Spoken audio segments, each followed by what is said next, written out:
Hello friends, नमस्कार। रीता सरकार द्वारा गुरुदेव रविंद्रनाथ टैगोर की रचनाओं से आज की प्रस्तुति शीर्षक है नई रोशनी। कहानी का प्रारंभ इस प्रकार होता है।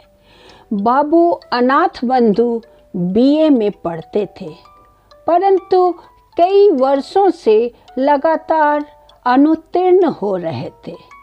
उनके संबंधियों का ख्याल था कि वह इस वर्ष अवश्य पास हो जाएंगे, पर इस वर्ष उन्होंने परीक्षा देना ही उचित न समझा। इसी वर्ष बाबू अनाथ बंधु का विवाह हुआ था।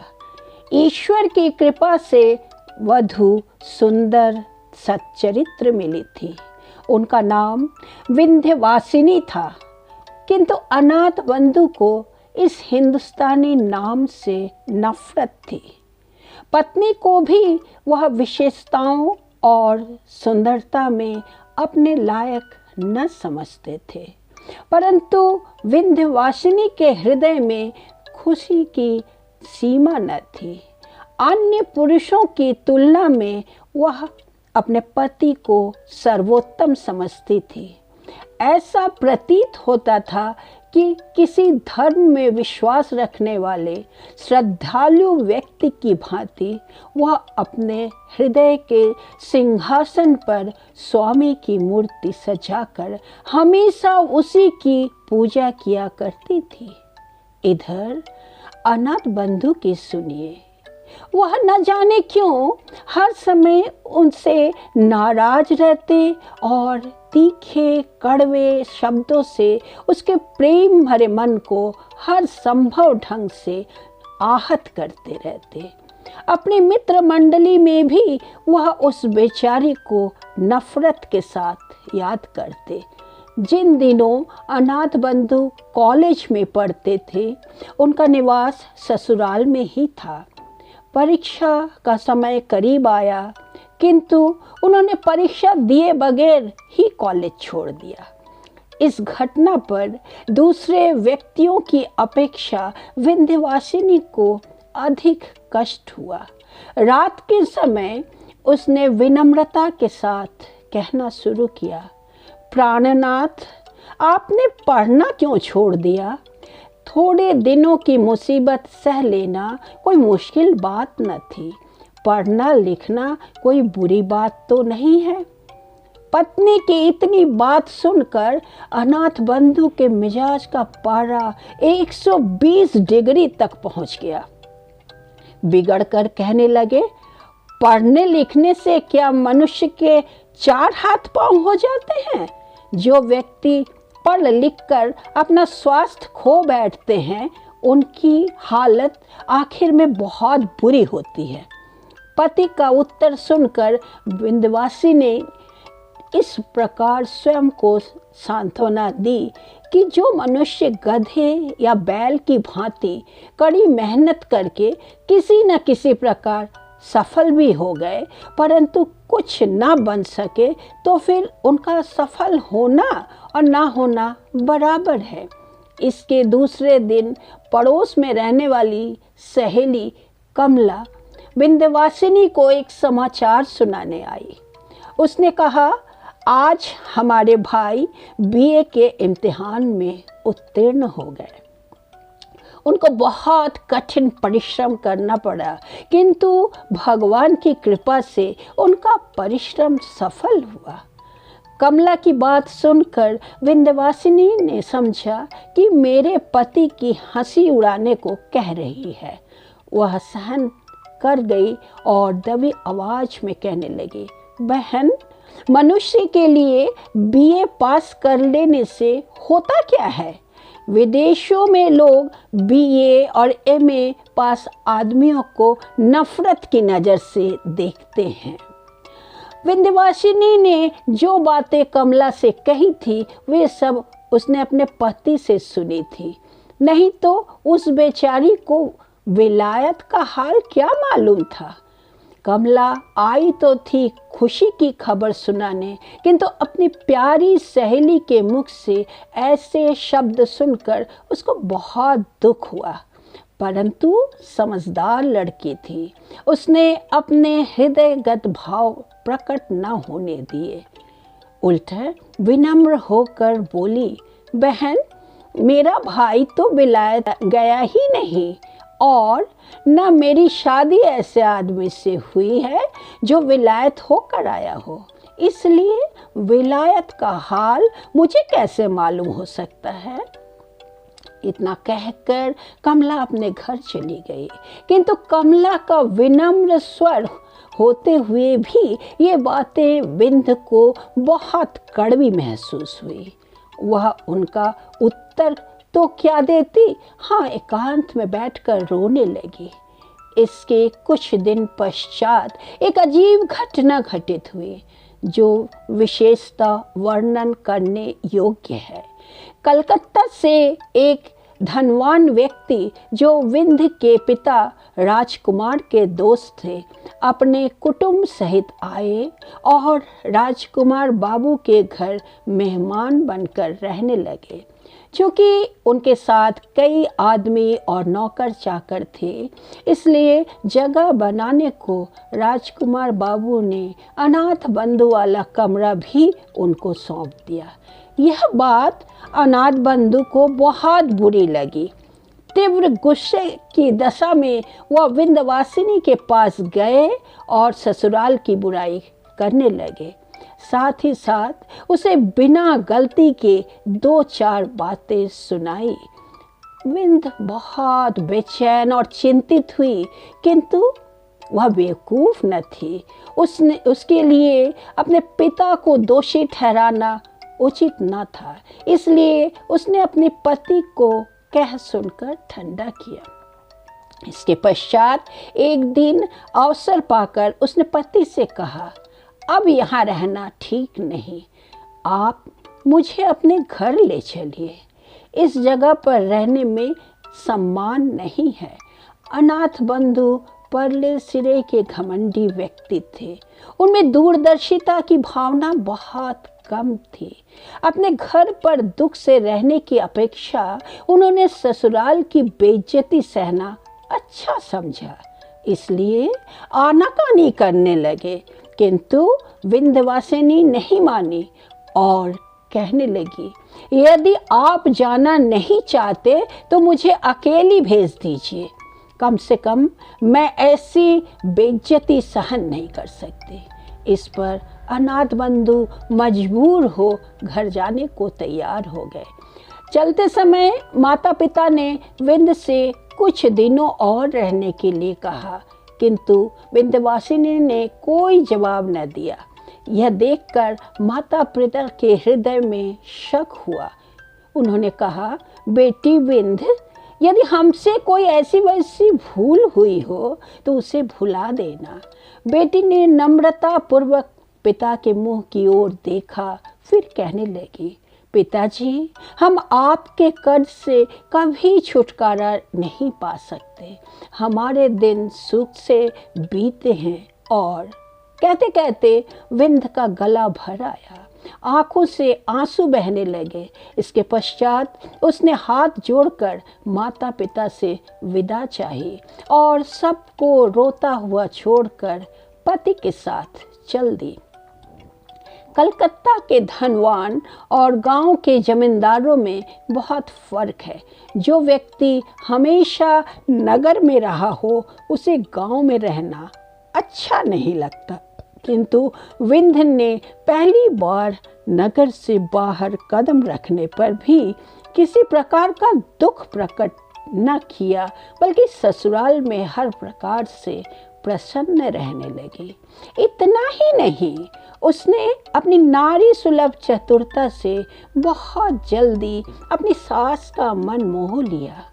ग्रामीण स्त्रियां उसके गुणों को देखकर प्रसन्न होती थी, परंतु सब कुछ होते हुए भी विंध्य प्रसन्न न थी।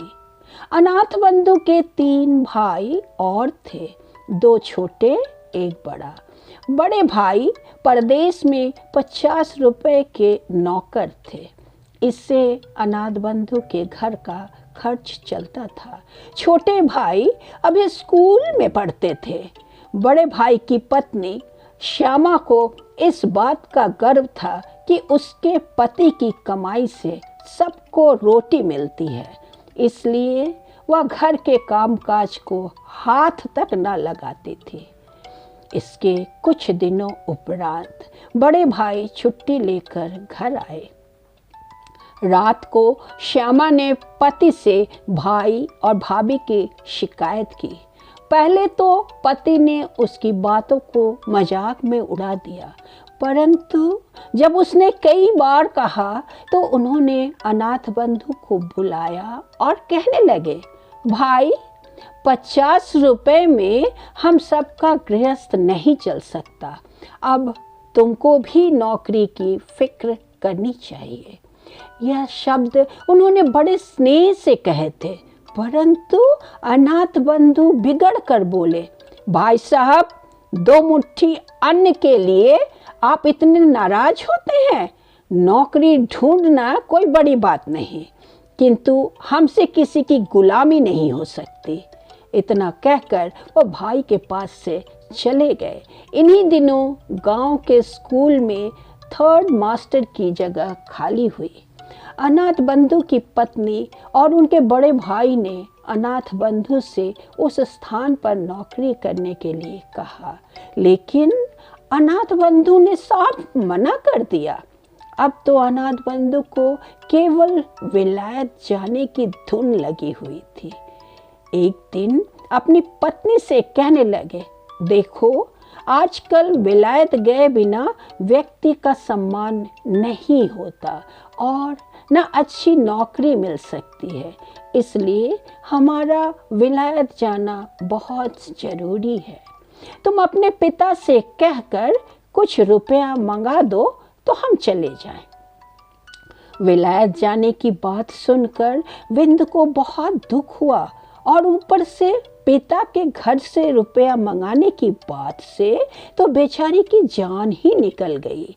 दुर्गा पूजा के दिन करीब आए तो विंद के पिता ने बेटी और दामाद को बुलाने के लिए आदमी भेजा। विंद खुशी खुशी मायके आई। माँ ने बेटी और दामाद को रहने के लिए अपना कमरा दे दिया। दुर्गा पूजा की रात को यह सोचकर कि पति न जाने कब वापस आए, विंद इंतजार करते करते सो गई। सुबह उठी तो उसने अनाथ बंधु को कमरे में न पाया। उठकर देखा तो माँ का लोहे का संदूक खुला पड़ा था। सारी चीज़ें इधर उधर बिखरी पड़ी थी और पिता का छोटा कैश बॉक्स जो उसके अंदर रखा था गायब था। विंद का हृदय धड़कने लगा। उसने सोचा कि जिस बदमाश ने चोरी की है उसी के हाथों पति को भी नुकसान पहुंचा है। परंतु थोड़ी देर पश्चात उसकी नज़र एक कागज के टुकड़े पर पड़ी। वह उठाने लगी तो देखा कि पास ही चाबियों का एक गुच्छा पड़ा है। पत्र पढ़ने से मालूम हुआ कि उसका पति आज ही प्रातः जहाज पर सवार होकर विलायत चला गया है। पत्र पढ़ते ही विंद की आंखों के सामने अंधेरा छा गया। वह दुख के इस आघात से जमीन पर बैठ गई और आंचल से मुंह ढांपकर रोने लगी। आज सारे बंगाल में खुशियां मनाई जा रही थी, किंतु विंद के कमरे का दरवाजा अब तक बंद था। इसका कारण जानने के लिए विंद की सहेली कमला ने दरवाजा खटखटाना शुरू किया, किंतु अंदर से कोई उत्तर न मिला तो वह दौड़कर विंद की माँ को बुला लाई। माँ ने बाहर से खड़ी होकर आवाज दी, विंद अंदर क्या कर रही हैं? दरवाजा तो खोलो बेटी। माँ की आवाज पहचान कर विंद ने तुरंत आंसुओं को पोंछ डाला और कहा, माताजी पिताजी को बुला लो।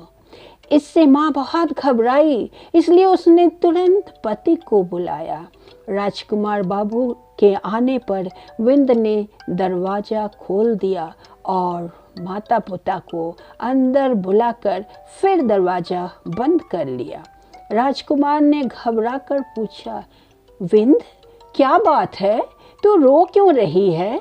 यह सुनते ही विंद पिता के चरणों में गिर पड़ी और कहने लगी, पिताजी, मेरी दशा पर दया करो, मैंने आपका रुपया चुराया है। राजकुमार आश्चर्य में पड़ गए। उसी हालत में विंद ने फिर हाथ जोड़कर कहा, पिताजी, इस अभागिन का अपराध क्षमा कीजिए। स्वामी को विलायत भेजने के लिए मैंने यह नीच कार्य किया है।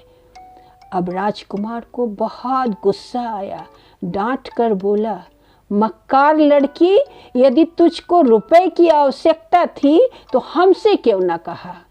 विंद ने डरते डरते उत्तर दिया, पिताजी, आप उनको विलायत जाने के लिए रुपया न देते। ध्यान देने योग्य बात है कि जिस विंद ने कभी माता पिता से रुपए पैसे के लिए विनती तक नहीं की थी, आज वह पति के पाप को छिपाने के लिए चोरी तक का इल्जाम अपने ऊपर ले रही है। विंध्यवासिनी पर चारों ओर से नफरत की बौछारें होने लगी। बेचारी सब कुछ सुनती रही किंतु खामोश रही। तीव्र क्रोधावेश की हालत में राजकुमार ने बेटी को ससुराल भेज दिया। इसके उपरांत समय बीतता गया किंतु अनाथ बंधु ने विंद को कोई पत्र न लिखा और न अपनी माँ की सुध बुध ली। पर जब आखिरकार एक दिन सब रुपए जो उनके पास थे खर्च हो गए तो वह बहुत ही घबराए और उन्होंने विंद के पास एक तार भेजकर तगादा किया। विंद ने तार पाते ही अपने कीमती आभूषण बेच डाले और उनसे जो मिला वह अनाथ बाबू को भेज दिया। अब क्या था, जब कभी रुपयों की ज़रूरत होती वो झट से विंद को लिख देते और विंद से जिस तरह बन पड़ता अपने रहस्य आभूषण बेचकर उनकी आवश्यकताओं की पूर्ति करती। यहाँ तक कि बेचारी गरीब के पास कांच की 2 चूड़ियों के अतिरिक्त कुछ भी बाकी न रहा। अब अभागी विंद के लिए संसार में कोई सुख शेष न रहा। हो सकता था कि किसी दिन दुखी हालत में आत्महत्या कर लेती, किंतु वह सोचती कि मैं स्वतंत्र नहीं, अनाथ बंधु मेरे स्वामी हैं। इसलिए मुसीबत सहते हुए भी वह जीवन के दुख उठाने पर मजबूर थी। अनाथ बंधु के लिए वह जीवित रहकर अपना कर्तव्य पूरा कर रही थी, किंतु अब चूंकि उसके लिए विरह का दुख सहना कठिन हो गया था, इसलिए मजबूर होकर उसने पति के नाम वापस आने के लिए एक पत्र लिखा। इसके थोड़े दिनों बाद अनाथ बंधु बैरिस्ट्री पास करके साहब बने हुए वापस लौट आए, परंतु देहात में बैरिस्टर साहब का गुजारा होना मुश्किल था। इसलिए पास ही एक कस्बे के होटल में आश्रय लेना पड़ा। विलायत में रहकर अनाथ बंधु के रहन सहन में बहुत अंतर आ गया था। वह ग्रामीणों से नफरत करते थे। उनके खान पान और रहन सहन के तरीकों से यह भी न पता होता कि वह अंग्रेज हैं या हिंदुस्तानी। विंद को यह सुनकर बहुत खुशी हुई कि स्वामी बैरिस्टर होकर वापस आए हैं, किंतु माँ उसकी बिगड़ी हुई आदतों को देखकर बहुत बेचैन हुई। अंत में उसने भी यह सोचकर दिल को समझा लिया कि आजकल का जमाना ही ऐसा है, इसमें अनाथ बंधु की क्या गलती। इसके कुछ समय उपरांत एक बहुत ही दर्द भरी घटना घटित हुई। बाबू राजकुमार अपने कुटुंब सहित नाव पर सवार होकर कहीं जा रहे थे कि अचानक नौका जहाज से टकराकर गंगा में डूब गई। राजकुमार तो किसी तरह बच गए, किंतु उनकी पत्नी और बेटे का कहीं पता न लगा।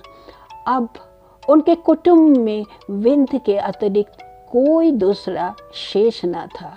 इस दुर्घटना के बाद एक दिन राम बाबू बेचैनी से अनाथ बंधु से मिलने आए। दोनों में कुछ देर तक बातचीत होती रही।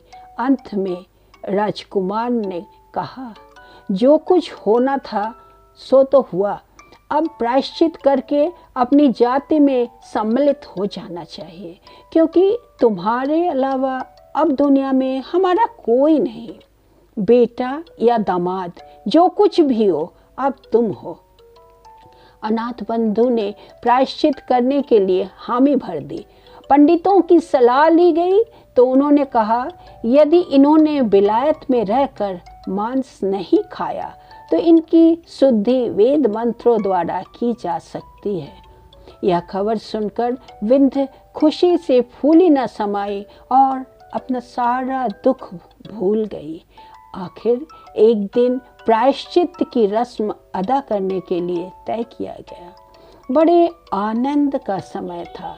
चारों ओर वेद मंत्रों की गूंज सुनाई दे रही थी।